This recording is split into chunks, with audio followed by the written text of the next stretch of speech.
Hey guys, Aaron Cybertron Zhang here, and today I'm bringing you another battle in the VGC 14 Special Battle Series where I climb the online ladder and provide live commentary as I go. I'm going to find an opponent right away, Nando from US Florida, rating of 1517. My team is going to be the exact same one I've been using for the last couple of matches: Charizard, Venusaur, Garchomp, Aerodactyl, Rotom, and Scrafty. Nando team in team preview is going to be Cloyster, Kangaskhan, Rotom, Ferrothorn, Salamence, and Gardevoir. First thing of note is the Cloyster. Not a very common Pokemon, most carry Choice Scarf. Cloyster actually won a World Championship back in 2012 in the Juniors division, but beyond that, it hasn't seen very much use. And my opponent's obviously just got a bunch of big threats. Kangaskhan, Ferrothorn's going to be annoying to deal with, and Gardevoir, Salamence. See, the thing is, Salamence and Cloyster are both on Nando's team, and only one really can carry Choice Scarf. I'm sure one of them is carrying Choice Scarf. Curious to see what the other one is running. But I'm going to have to be careful and assume both are Scarfed until I figure out which one actually is. My opponent, however, does not carry Trick Room, so I think Aerodactyl will be good here to set up the Sun. So I'm going to go with Scrafty and Aerodactyl. Charizard's definitely going to be essential in this matchup. Actually, I've decided, I think I might go with Charizard Venusaur, seeing how my opponent has no way to stop the Sun. That looks like a pretty good match for me, a pretty good lead for me, actually. I want Scrafty in here, too, for Intimidate, and I need something to beat the Gardevoir. I do have Venusaur to Sludge Bomb it. For my last one, I definitely don't think Garchomp's the right one, so it's between Rotom and Aerodactyl. I think Rotom's just going to be better because of its overall bulk, so let's see how this goes. This is one of the cases where my opponent doesn't have any way to stop the Sun, at least no foreseeable way. Normally, you know, Pokemon like Tyranitar, like Politoed, like Abomasnow to counter that weather, but because my opponent has no way to stop the weather and no Trick Room, I think I can use Venusaur to do some work in this game, but let's see if that pulls through. I am going to lead with my Charizard and my Venusaur. Venusaur, of course, running Wide Lens. Charizard running Timid Nature, of course, with the item. Salamence is going to get an Intimidate off on both. Not going to really matter. Here, I'm just going to Mega Evolve and Double Protect, so Venusaur gets the Speed Boost the following turn. Let's see what my opponent opts to do. I also get to see what items my opponent's Pokemon are, potentially. I suspect Salamence is the one. I would actually think Cloyster is the one that's Scarfed, so Salamence is not choice, but let's see if that's actually correct or not. Either way, I'm going to Double Protect here to avoid any damage, and so Chlorophyll activates for my Venusaur.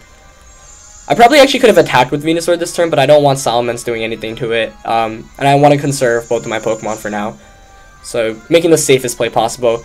As you see there, Salamence did just go for a Flamethrower into my Venusaur. So I'm gonna be free to Heat Wave here. I know my Charizard can survive a Rotom Wash Thunderbolt. Heat Wave to knock out any potential Ferrothorn switch in, and just Sleep Powder the Salamence. Sleep Powder is going to fortunately hit. Of course, I am running Wide Lens. You're probably asking me why I didn't Solar Beam there. I know that I can't KO with Solar Beam on Rotom Wash because most are bulky. So seeing how the Rotom just went for a Hydro Pump last turn, and knowing that I can survive most attacks, I'm just going to go for a Heat Wave here. Salamence, of course, going to take its first turn of sleep. And Venusaur is doing exactly what I wanted it to do so far. Rotom Wash going to get a Thunderbolt off onto Charizard. And as I said, Charizard is going to hang on this time, so clutch from there. Here I'm going to Solar Beam the Rotom Wash and just Sludge Bomb the Salamence. And neither of my opponent's Pokemon are going to protect, so I'm going to get the Sludge Bomb off. That is going to... Oh, barely. Salamence is going to hang on with just a bit. Charizard going to get this Solar Beam off, though. That should be a KO on Rotom Wash. Let's see. And that does enough. So, 4-3 lead here. If Salamence stays asleep, I'll be set. And it does stay asleep, so... takes 2 turns of sleep, of course has 1 more turn of potential sleep, or can wake up the following turn, but I am in a huge advantage here. This is just kind of one of the cases where Sun can overwhelm your opponent completely. And it's a really strong duo if you use it correctly. So my opponent's Gardevoir is going to come out. It's going to trace the Chlorophyll, amusingly enough.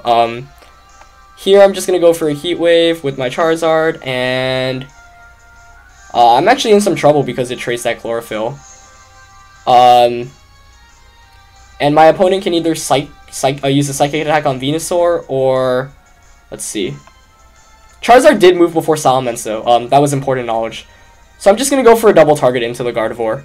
If my opponent decides to KO Venusaur, then I can just Heat Wave to KO. And if it targets Charizard, then Venusaur is going to knock it out with Sludge Bomb. Gardevoir going for the Dazzling Gleam, which is perfectly fine. Not going to do very much to Venusaur.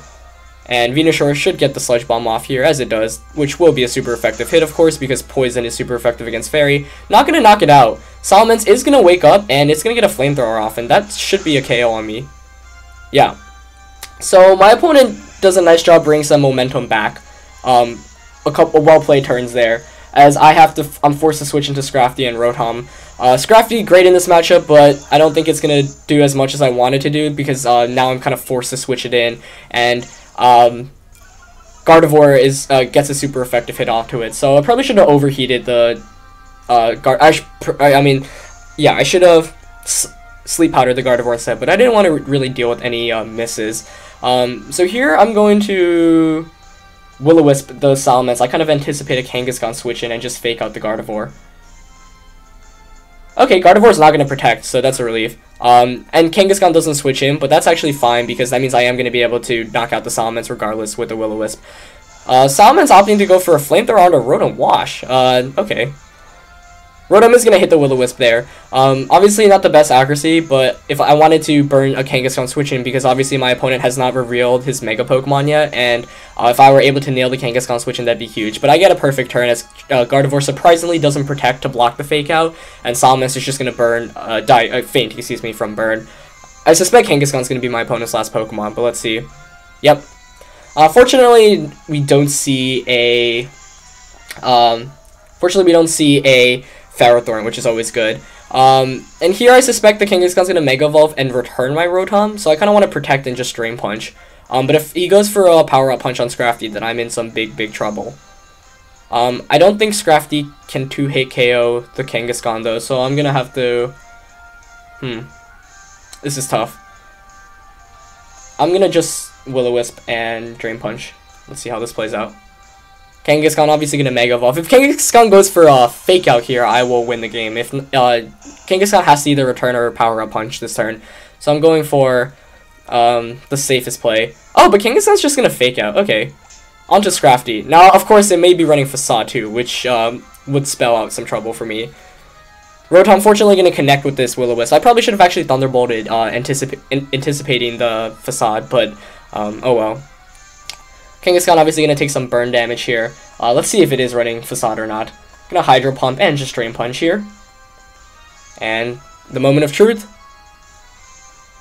Most Kangaskhan's obviously don't carry Facade.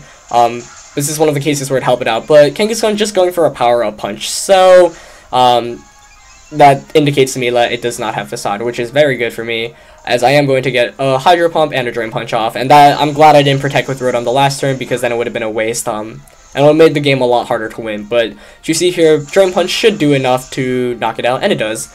So I'm going to take a 2-0 win there, pretty clean. Surprised to see that Gardevoir did not go for a Protect that turn. Might have been carrying Choice Specs. And the Flamethrower onto the Rotom Wash was surprising as well, maybe anticipating a potential Protect, but I'm going to win that game 2-0. So pretty clean game. My opponent had some unique Pokemon, especially in Gardevoir. Not one that you see every day, but I think it has a lot of potential in VGC 2014. And yeah, Sun kind of just overwhelmed my opponent there, and it was a good example of why Charizard and Venusaur is such a good duo when brought out correctly. Venusaur is really good, but it only hits certain Pokemon, so you need to assess when it's the right time to bring it out. Anyway, that's it for today's battle, guys. 300 likes for tomorrow for me to upload another battle video. Otherwise, whenever I'm free, rate, comment, subscribe, of course, if you haven't already, and I'll see you next time. Alright, peace, guys.